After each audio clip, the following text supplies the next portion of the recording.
Assalamualaikum warahmatullahi wabarakatuh. Selamat siang Ibu.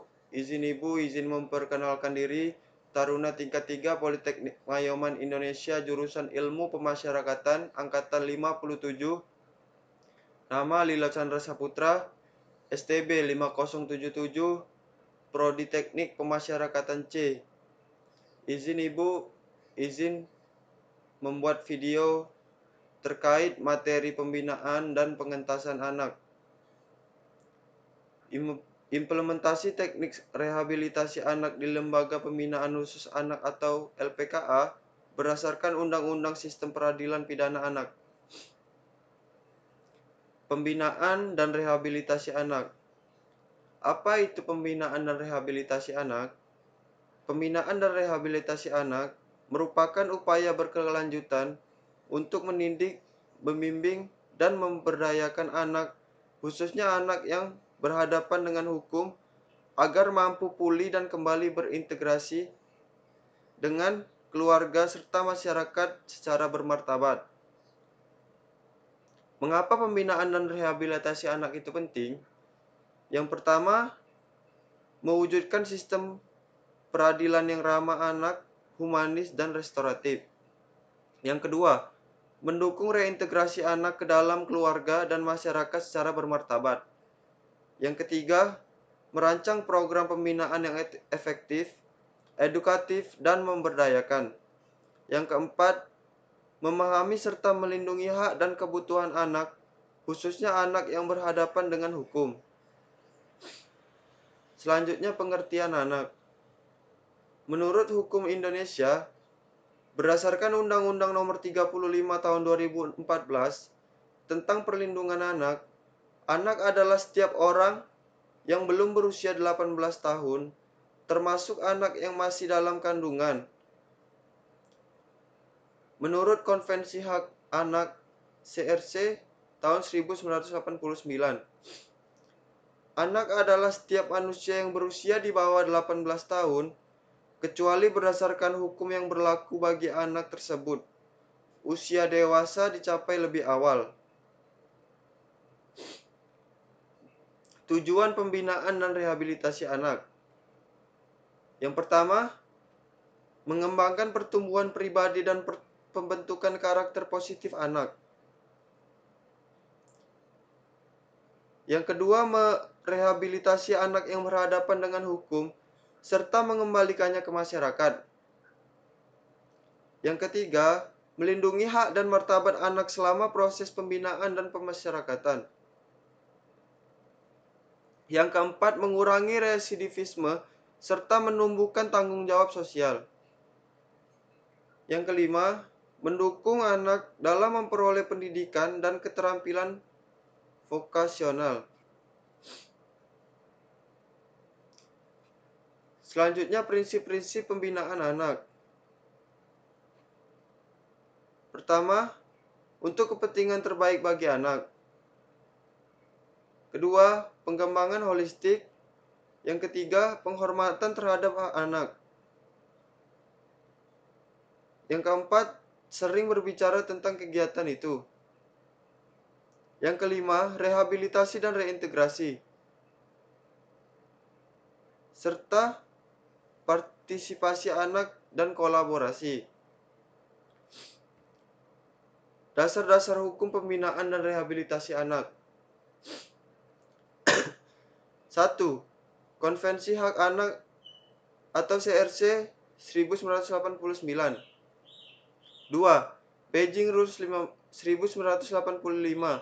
atau Peradilan Anak. 3. Havana Rules 1990 atau Perlakuan Anak dalam Lembaga.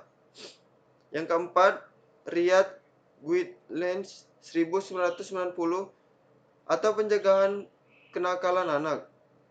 Yang kelima, Undang-Undang Dasar Negara Republik Indonesia tahun 1945 pasal 28B ayat 2. Yang keenam, Undang-Undang Nomor 11 tahun 2012 tentang Sistem Peradilan Pidana Anak atau SPPA. Yang ketujuh, Undang-Undang Nomor 35 tahun 2014 tentang Perlindungan Anak. Selanjutnya, Arcamani karakter atau prinsip pembinaan anak. 1. Anak adalah amanat Tuhan Yang Maha Esa.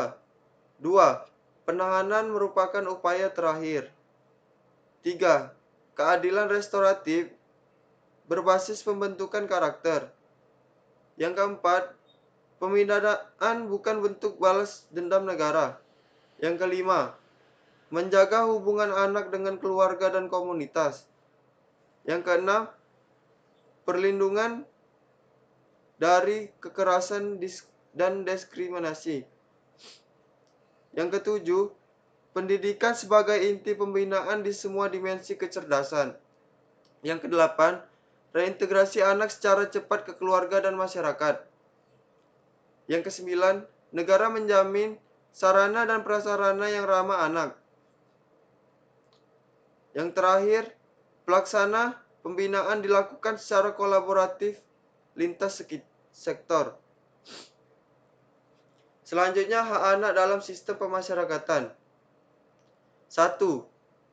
Hak memperoleh pendidikan dan pengajaran. 2. Hak mendapatkan pelayanan kesehatan dan perawatan yang layak. Yang ketiga, hak memperoleh pembinaan keagamaan dan beribadah. Yang keempat, hak berkomunikasi dengan keluarga, wali, dan pihak tertentu. Yang kelima, hak memperoleh bimbingan, konseling, dan pengembangan kepribadian. Yang keenam, hak mendapatkan pelatihan keterampilan untuk masa depan. Yang ketujuh, hak atas perlindungan dari kekerasan, penyalahgunaan, dan diskriminasi. Yang kedelapan, hak memperoleh remisi, cuti, dan pembebasan bersyarat sesuai ketentuan. Lalu kebutuhan anak, yang pertama ada kebutuhan dasar. Yang kedua ada kebutuhan emosional. Yang ketiga ada kebutuhan pendidikan. Yang keempat ada kebutuhan sosial. Yang kelima ada kebutuhan moral dan spiritual. Dan yang keenam ada kebutuhan perlindungan. Anak yang berhadapan dengan hukum atau ABH. Anak yang berhadapan dengan hukum meliputi yang pertama yaitu anak yang diduga dituduh atau dipidana karena melakukan tindak pidana. Yang kedua, anak yang menjadi korban tindak pidana. Yang ketiga, anak yang menjadi saksi tindak pidana. Selanjutnya yaitu permasalahan anak. 1. Interaksi internal, kesehatan, kepribadian, dan tahap perkembangan. 2. Keluarga, pola asuh, kekerasan dalam rumah tangga, perceraian. 3. Lingkungan sosial, pengaruh teman sebaya negatif, stigma, kurang dukungan.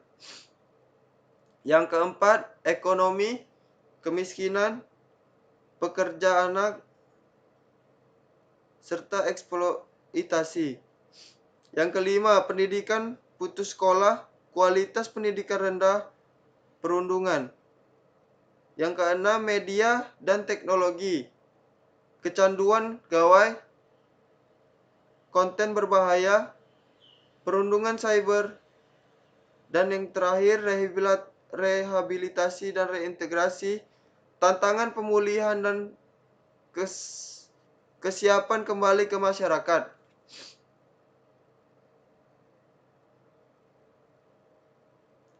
Esensi Undang-Undang Nomor 35 Tahun 2014 tentang Perlindungan Anak. 1. Hak anak menjamin anak untuk hidup, tumbuh, berkembang, dan berpartisipasi sesuai dengan martabat kemanusiaan. 2. Ruang lingkup perlindungan. Perlindungan dari diskriminasi, kekerasan, eksploitasi, penelantaran, perdagangan orang, dan perlakuan salah lainnya. Yang ketiga, tanggung jawab orang tua, keluarga, negara, pemerintah, dan masyarakat memiliki tanggung jawab bersama dalam perlindungan anak. 5. Yang keempat, perlindungan khusus diberikan anak yang berhadapan dengan hukum anak kekerasan, anak penyandang disabilitas, serta anak korban bencana dan perdagangan orang. Yang kelima, peran kelembagaan menetapkan Komisi Perlindungan Anak Indonesia atau KPAI sebagai lembaga pegawai independen.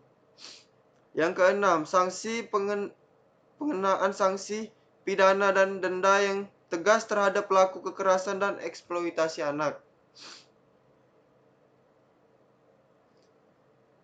Kondisi kasus perlindungan anak di Indonesia. Menurut hukum Indonesia, berdasarkan Undang-Undang Nomor 35 Tahun 2014 tentang Perlindungan Anak, anak adalah setiap orang yang belum berusia 18 tahun, termasuk anak yang masih dalam kandungan menurut Konvensi Hak Anak atau CRC 1989. Anak adalah setiap manusia yang berusia di bawah 18 tahun kecuali berdasarkan hukum yang berlaku bagi anak tersebut, usia dewasa dicapai lebih awal. Selanjutnya jumlah kasus perlindungan anak dari tahun 2018 sampai tahun 2024.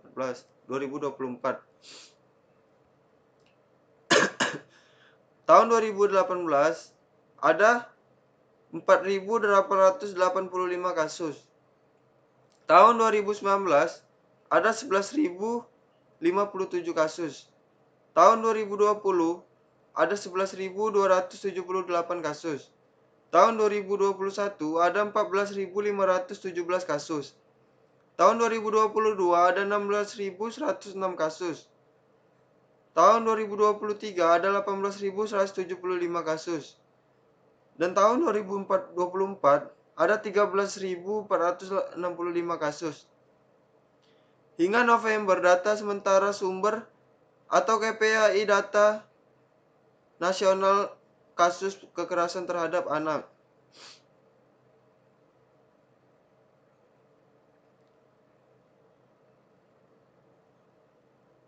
Kasus perlindungan anak berdasarkan jenis.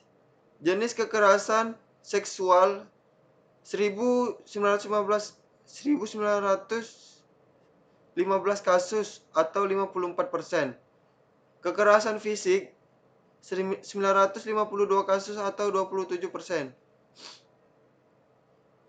Kekerasan psikis 674 kasus atau 19%. Total ada 3.547 kasus. Lokasi kejadian atau tahun 2023. Di rumah sebanyak 35%, di sekolah sebanyak 30%, di lingkungan sosial atau masyarakat sebanyak 23%.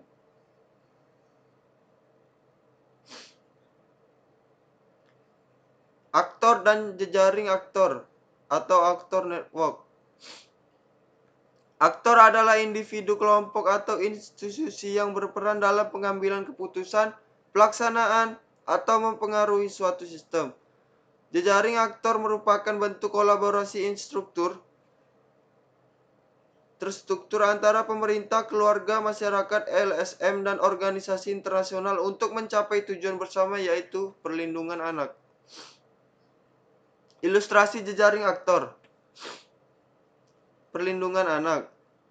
Perlindungan anak berada di pusat jejaring yang melibatkan pemerintah, keluarga, sekolah, masyarakat, LSM, media, teknologi, KPAI, kebijakan, dan regulasi. Semua aktor saling terhubung dan memiliki peran strategis yang tidak dapat berdiri sendiri.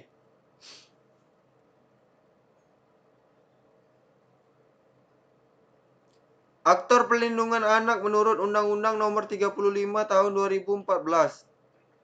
Negara atau pemerintah merumuskan kebijakan dan menyediakan fasilitas perlindungan anak.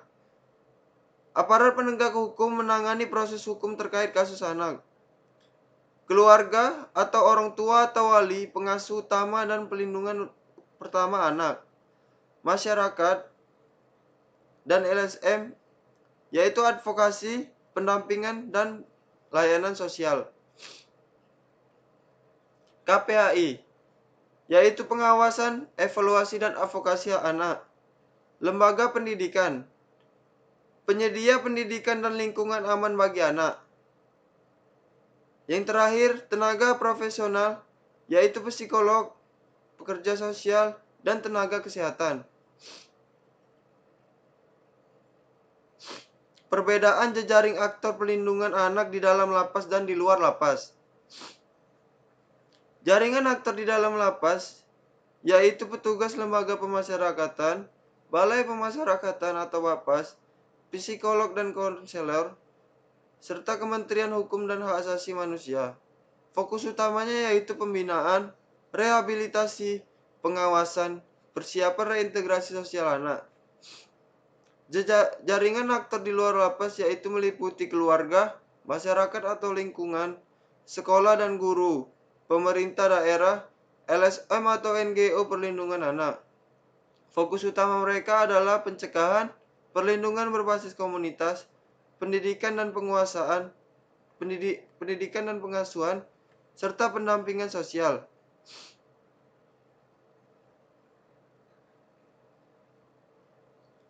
Pendekatan keadilan restoratif. Berdasarkan Undang-Undang Nomor 11 Tahun 2012 tentang Sistem Peradilan Pidana Anak atau SPPA, pendekatan keadilan restoratif merupakan pendekatan penyelesaian perkara pidana anak yang menitik beratkan pada pemulihan anak bukan pada pembalasan atau penghukuman semata. Tujuan pembelajaran atau learning objective. 1. Memahami konsep keadilan restoratif atau restoratif justice. 2. Mengidentifikasi dasar hukum keadilan restoratif dalam Undang-Undang SPPA. 3. Menganalisis penerapan keadilan restoratif terhadap anak yang berhadapan dengan hukum. Pendekatan pembinaan dan rehabilitasi anak di LPKA. Pendekatan yang diterapkan dalam pembinaan anak di LPKA meliputi 1. Pendekatan edukatif, 2. Pendekatan psikologis, 3. Pendekatan sosial, 4. Pendekatan spiritual atau keagamaan, yang kelima pendekatan humanistik, yang keenam pendekatan yuridis. Seluruh pendekatan ini saling melengkapi dalam mendukung rehabilitasi anak.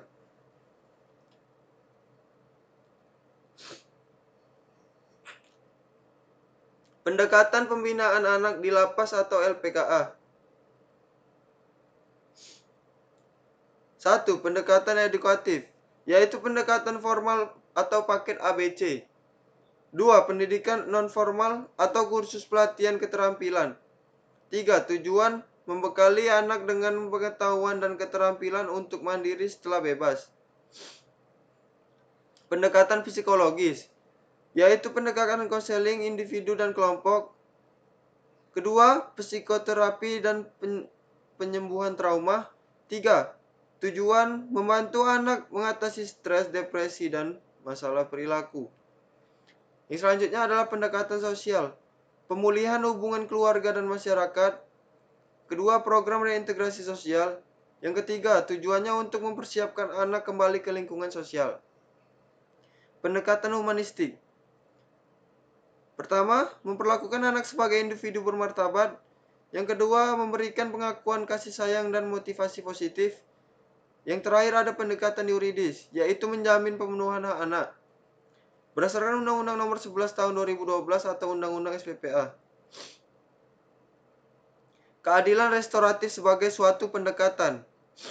Keadilan restoratif adalah pendekatan alternatif dalam sistem peradilan pidana yang menekankan pada pemulihan kerugian akibat tindak pidana, bukan semata-mata penghukuman terhadap pelaku. Pendekatan ini bertujuan untuk memulihkan hubungan antara pelaku, korban, dan masyarakat. LPKA atau Lembaga Pembinaan Khusus Anak. LPKA adalah lembaga pemasyarakatan yang secara khusus diperuntukkan bagi anak yang berhadapan dengan hukum dengan fokus utama pada rehabilitasi dan reintegrasi sosial.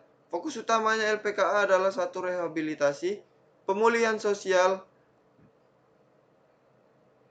pemulihan kondisi mental, emosional, dan perilaku anak. 2. Resosialisasi persiapan anak untuk kembali beradaptasi dengan kehidupan sosial. Yang ketiga, integrasi sosial, menjamin kembalinya anak ke keluarga dan masyarakat secara diterima. Dasar hukum rehabilitasi anak.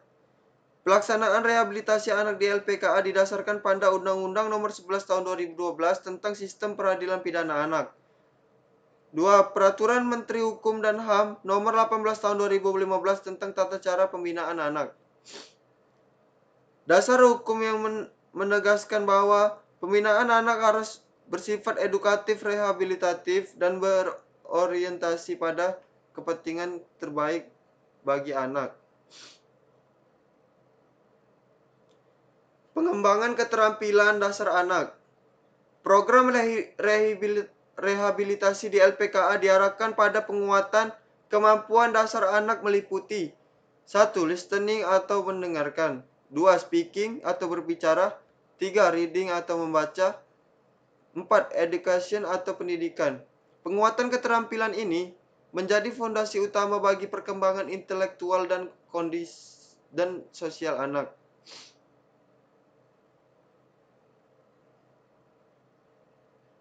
Kesimpulannya, perlindungan, pembinaan, dan rehabilitasi anak yang berhadapan dengan hukum merupakan bagian integral dari sistem peradilan pidana anak yang berorientasi pada kepentingan terbaik bagi anak. Undang-Undang Nomor 11 Tahun 2012 tentang Sistem Peradilan Anak serta Undang-Undang Nomor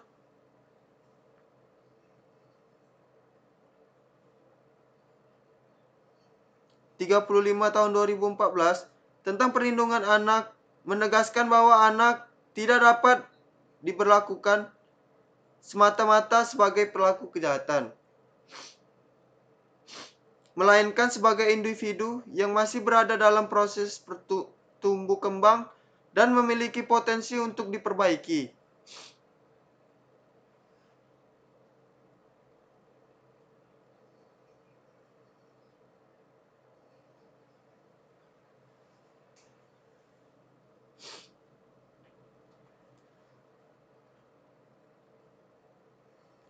Program kelompok saya kemarin, yang sebagai contoh programnya, yaitu mengenai nama programnya kami adalah Rumah Belajar Cerdas Ceria. Program kami yaitu program pembinaan yang menggabungkan fun learning, permainan edukatif, dan latihan karakter untuk meningkatkan motivasi belajar anak di lingkungan non-formal. Sasaran program kami kemarin adalah anak-anak usia 7-12 tahun yang mengikuti kegiatan di Rumah Belajar RT 05. 3. Dasar pelaksanaan program kami adalah merujuk pada brief praktikum pembinaan dan pengentasan anak, fokus pada lingkungan non-formal atau rumah belajar, melaksanakan observasi, merancang program, melakukan kegiatan pembinaan, kemudian evaluasi. Tujuan pelaksanaan dari program kami adalah 1. Meningkatkan motivasi belajar anak. 2. Mengembangkan kemampuan fokus kreativitas dan kerjasama. 3. Menumbuhkan karakter disiplin dan percaya diri. 4. Memberikan pengalaman belajar yang menyenangkan di luar sekolah.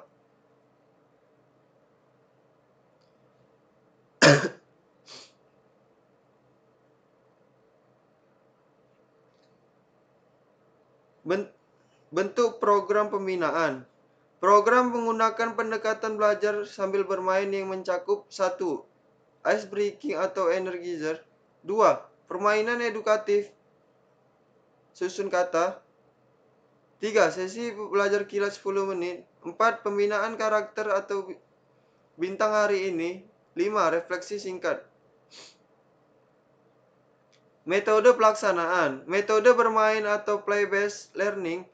Anak belajar melalui permainan yang dirancang untuk melatih fokus, berpikir cepat, dan kerjasama. Fasilitator memberikan contoh cara membaca atau menyusun kata. Metode tanya jawab, mendorong anak berani bertanya dan menjawab. Metode penguatan atau reward system. Sistem bintang hari ini untuk membentuk karakter disiplin dan percaya diri.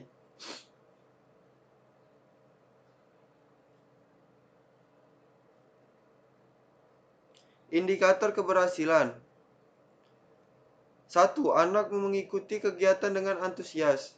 2. Meningkatnya keberanian anak dalam menjawab atau bertanya. 3. Anak mampu menyusun kata dengan lebih cepat dan tepat. 4. Tercapai peningkatan disiplin melalui bintang hari ini. 5. Anak mampu menyebutkan pelajaran yang didapat.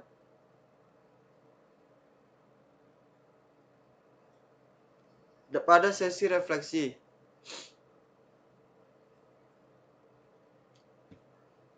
Mungkin itu saja materi pembinaan dan pengentasan anak dan masukkan program kelompok kemarin sebagai contoh programnya. Semoga dari materi tersebut terdapat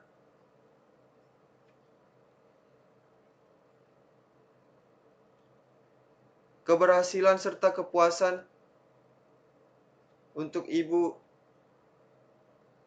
Jika ada salah kata, saya mohon maaf. Mungkin itu saja yang dapat saya sampaikan. Wassalamualaikum warahmatullahi wabarakatuh. Selamat siang Ibu. Siap, terima kasih Ibu.